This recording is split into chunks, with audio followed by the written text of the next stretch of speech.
One announcement that I'd like to make is that on our next presentation, it is not an action item, it is just a presentation. So council won't be taking any action on the Atlas Waterfront update, it's just an update on the process. So we'll move on to that, and then we have Phil Boyd from Welsh Comer to give us the update.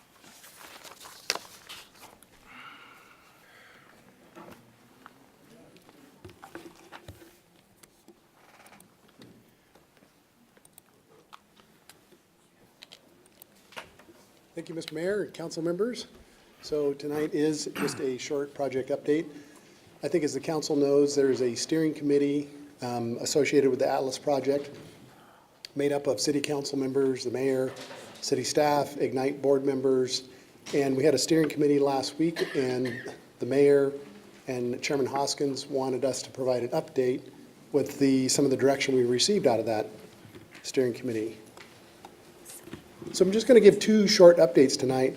One is on the project phasing, and the other one is on the proposed urban renewal district boundaries. So to give everyone kind of a refresher what you've seen before at the Ignite City workshop, this is the site concept.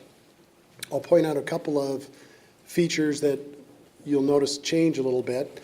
One is down in the waterfront area here where we have this delightful interior water, and here up in this part of the project where, as you guys know, the area we fondly refer to as Mount Hink, you'll see that there's active fields shown here. In subsequent slides, those won't be shown. It's changed to a natural park, and that was one of the things we heard out of the workshop and from the community during the public meetings. And just kind of the general oversight, the refresher, Celtice Way is at the top. The areas that are shown in red are intended to be commercial, and you see there's some here and one element down here. The rest of it is a combination of residential, townhomes, single-family apartments or condominium flats. And just, again, as a refresher, that product type was the real estate advisor, Heartland, which is part of our team, as we were moving through the process. That was the product type that they identified as in demand in the market, and that would bring a higher residual land value, which is obviously necessary because the big kicker is pulling out that nearly 4,000 feet of waterfront, which is really the prize of this project. But when you take that 4,000 feet out, you have to achieve a little higher density to pay for the property and the development. So that's the background. Moving forward, just a little bit of criteria on what we use for project phasing. The first criteria is minimizing infrastructure requirements. So, right out of the chute, you're trying to minimize the cost of the infrastructure because it requires less upfront capital. And while Coeur d'Alene is a government and Ignite is an urban renewal agency, the capital is not limitless. So we have restrictions. But we also want to maximize the developable area and the product types to generate revenue. So those are two primary criteria that go into phasing. Obviously improve the public waterfront area, recognize market absorption, and then recognize long-term site construction impacts. So you can imagine as the site's being developed, if you live there, it's no fun to have the construction going on right next door. So with those in mind, I'll show you this image, which again is the image I presented in the first one.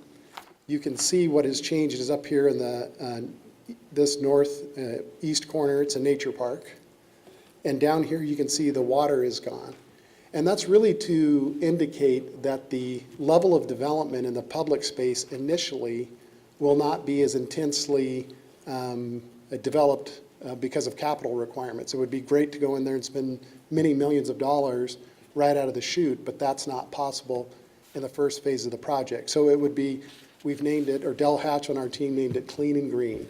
So it will have a trail through it, a paved trail. It'll have a gravel trail through pedestrians, and it will be landscape and irrigated and an enjoyable place to be. And then over time, or as other funding becomes available, the city can amenitize that property. And you'll see that the waterfront is all in phase one, including this western portion right here. And the idea is we can create a loop through here, come back up to the roundabout here. It's got good ingress and egress. The water system is accessible there. We can create a loop for fire suppression. And then probably more importantly, the wastewater actually flows west before it gets turned around and gets pumped back to the east to the wastewater treatment plant. And Mr. Mayor, I don't know if it's appropriate to ask, if the council wants to ask questions as I move. Sure, just as anyone has questions as we're going through the process, feel free to have Bill, that. I've got a question. So if that, on your starting off on number one, is where's the accessibility to the trail along the river? Yep, good point, good question, and you're segueing for me, thank you. So the other part of phase one is over in this area off of Suzanne. And this is one of the challenges with developing a beautiful waterfront area and making it accessible for folks, and also building a neighborhood. And you can imagine if the neighborhood were built, but there were no parking lot or no access to the waterfront, the public's going to go in, fill up this neighborhood, park on the street, pull their bikes off, go get on the trail. And so part of phase one is to extend Suzanne into this parking lot and construct that parking lot in the park. So now folks can go there, park, go enjoy the park, and access the waterfront. Okay? As you can see, as we develop here, then we start to move to the center part of it as we extend sewer from the west towards the east and continue on into phase two. We would construct that element of the access road, so now we've got a loop. Phase three, and then later on, phase four. Phase four has subgrade remediation, which is expensive, and you need to accumulate capital to pay for that as you go. So this is part of the financial plan, is what really drives this phasing scenario. Phil, I believe Dan had a question. Yeah, so did I understand you correctly? We're not really going to put a lot of money into the waterfront right away?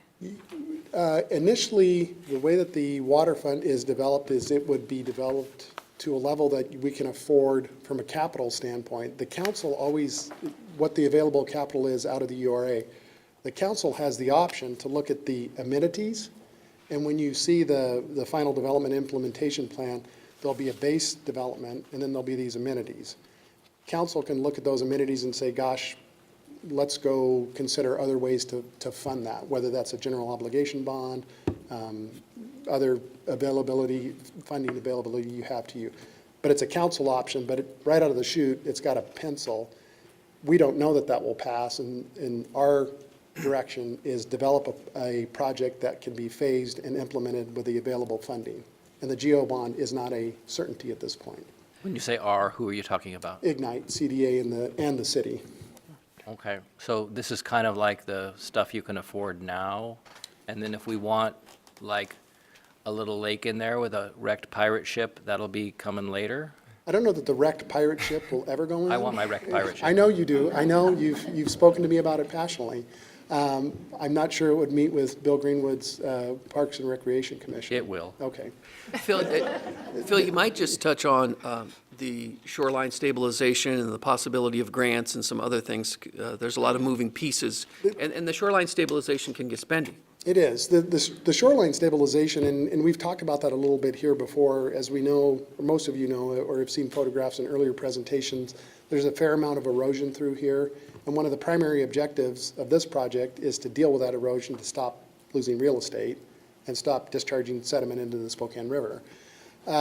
We're in the process right now of developing the concepts for stabilizing that shoreline and developing applications for permit.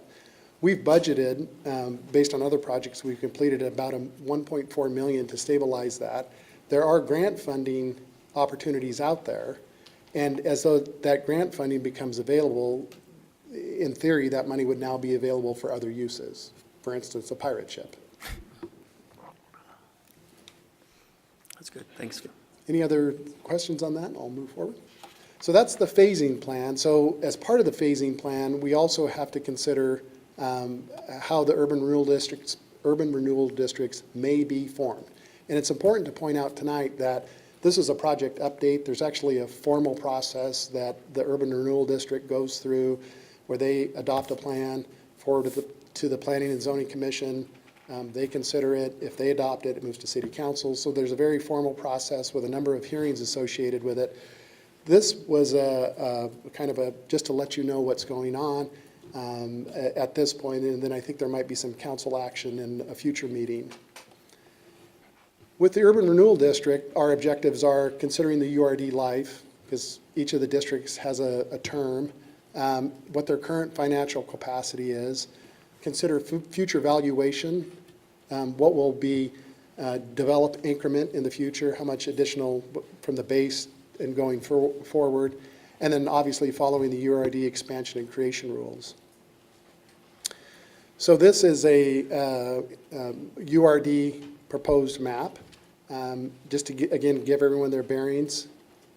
This is Celtice Way. This tan color up here is the River District. The Lake District is down here, and these are the boundaries of those districts. This is the proposed expansion of the River District, which is part of Phase 1, and this is another part of the expansion over here. The River District has a pretty good amount of financial capacity in it, and when you go into Phase 1, that's where you need your money. So you're spending it here and over here.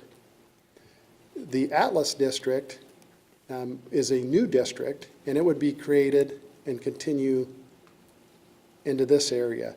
That's where there will be some future increment, and that district has a longer life to it than the River District or the Lake District. The Lake District has the shortest life, so it has the shortest opportunity to generate increment. So there's really no point in expanding that to areas that will generate increment, which is why it surrounds the park. And it also has financial capacity currently in it. So working with Tony Burns and the steering committee and Troy, we started plotting out what these urban renewal district boundaries might look like. Wanted to present them to council to get any initial reactions, and depending on your reaction, we'll either modify them or move them forward through the process. So I'm glad to answer any other questions, Mayor. We'll go with Woody, then we'll come back to Dan. Do you know how much time is left on River? 26. 2026? 26, and Lake is sooner. 2021. So you're thinking that 2021, because they have the money, could do all that infrastructure along the river? Is that the theory it's shown that way?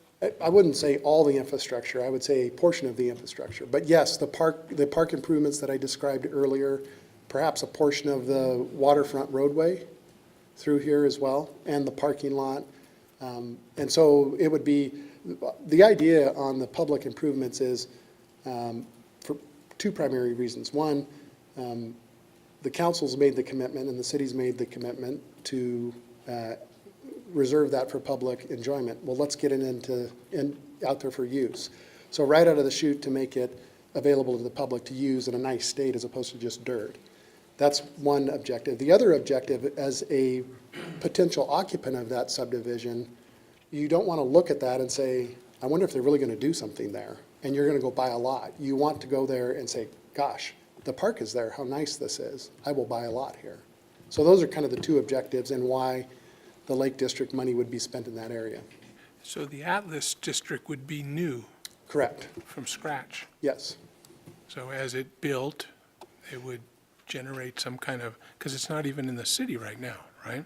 Correct. Well, none of this is currently in the city. Right. And so the Atlas District, you can loan money between districts. So the River District would loan a little bit of money to the Atlas District. And there's some restrictions on that. A little bit of that money would be used down here in Phase 1. And those are some of the details we're working through with Tony and his board to make sure it's all done high and tight. So this is like a plan, right? This is what you guys are talking about. I don't remember Riverstone having this big conceptual plan. It was kind of like start some streets and put in the sewer and the water, and then it kept moving. It kept changing with the market over all these years. Is that feasible in this type of a, going into it where we're kind of the front guys?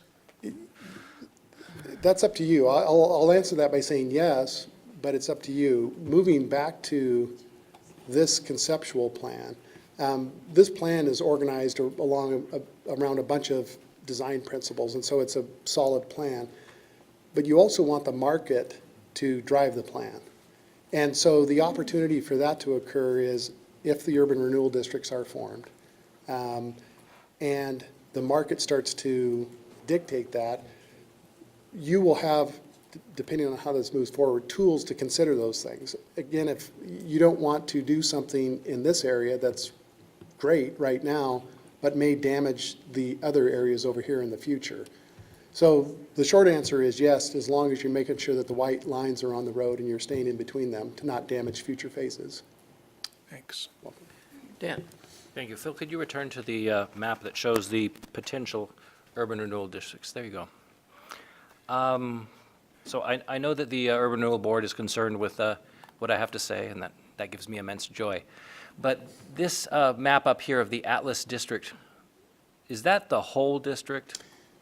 Not necessarily. It would go this way, potentially, because this is just to give everyone their bearings, this is the Douglas property, also known as the River's Edge development. We have not shown it in this image, but the idea that that would be included in it. So the Atlas District would include how many acres is that next to there? It's a lot. Yeah. It's almost the same size. I would say to the Urban Renewal Agency, if I could, that I do want to see a plan, and I want to see metrics for success, milestones. Also have a little concern about the thin strip of green that's right below the two districts, as that may be interpreted as a shoestring. And you want to be very careful about that because that is expressly forbidden in the code. So on the first point, the plan is moving forward, and I think it's good that they're getting some guidance from the council on the metrics, and I think that's where Tony intends to move it. On the corridor here, which we had that same concern, and their legal counsel looked at this, and I'm not certain the exact criteria that they used in evaluating it, but there was some criteria that they developed and said, we don't think that fits the definition of a shoestring. And we would have to, and I'll discuss that with them tomorrow at the Ignite Please. board meeting, so you can see what their comment is. As long as we bring it up, Yep. I'll be happy. Thank you. You're welcome. Other questions for Phil? Phil, maybe if you could just outline the process from here on the steps we're going to go, because I'm sure that there's some folks that are going to want to weigh in on different stages, and maybe just kind of give an update on the process going forward. Sure. So where we're at in our process is, this is part of it right now, presenting to council, getting some feedback. Tomorrow night, we'll present to the Ignite board, get their feedback and direction. And then we'll go back, and now that we have a little bit of a comfort level, really start hitting the pro forma and start putting the development implementation plan together, all the financial information, the cost estimates, the maps, the infrastructure concept maps, all those details that are used should the urban renewal district choose and the council agree to develop an urban renewal plan process. We'll be finished with our work mid-July, and then Tony Burns from Ignite will be initiating their process should they decide to move forward. If they do, I think his objective is to finish sometime towards the end of September, October, and then it will be here back at council and through the public hearing process at that time. So I think August, September is when there'll be a lot of public notices. Woody? Just something just came to mind. This is all based around urban renewal right now. Is there another pathway? Didn't we talk about some different funding sources to make this work at one time? I can't remember. We can go to the public and say, do you really want this really cool and really with a pirate ship and stuff, and can you get involved? Are we still looking at that? I guess that is up to you. What we're going to do is provide you the content to make that decision. And as I attempted to explain earlier, we are estimating this initial phase of the public space, develop that in a way that will fit the available capital that we believe is available. Separate from that, we're going to itemize all those things except the pirate ship. But we'll itemize the expense of all those other improvements that you see there. And council will have a number to look at. And now council can say, gosh, we really love all these things. We think it's a really great idea to go to a general obligation bond or whatever sources you have available to you. But what we're trying to do is provide you the data for you to make that decision. And those, you would see that July, August, when we produce the final report. Thanks. Any other questions for Phil? Just a couple of quick things. Thanks, Phil. I appreciate the updated information and sharing that. But to be clear, the expansion plan as you have it, like the Lake District, as it expands, the expanded portion will sunset at the same time as the entire Lake District. It doesn't go on. Correct. So there's that piece of window that we have to build that infrastructure for the public there. Correct. And the idea is to build that so that the public can utilize it now with the forethought that there could be things added or not. Yes, So there's more opportunity for public input, and this could go on into that time frame and that, when those numbers are put together. Just wanted to clarify that. yeah, that's a good point. Great, thank you, appreciate the information. You betcha. All right, thank you, Phil, Thank you, appreciate it. Duncan.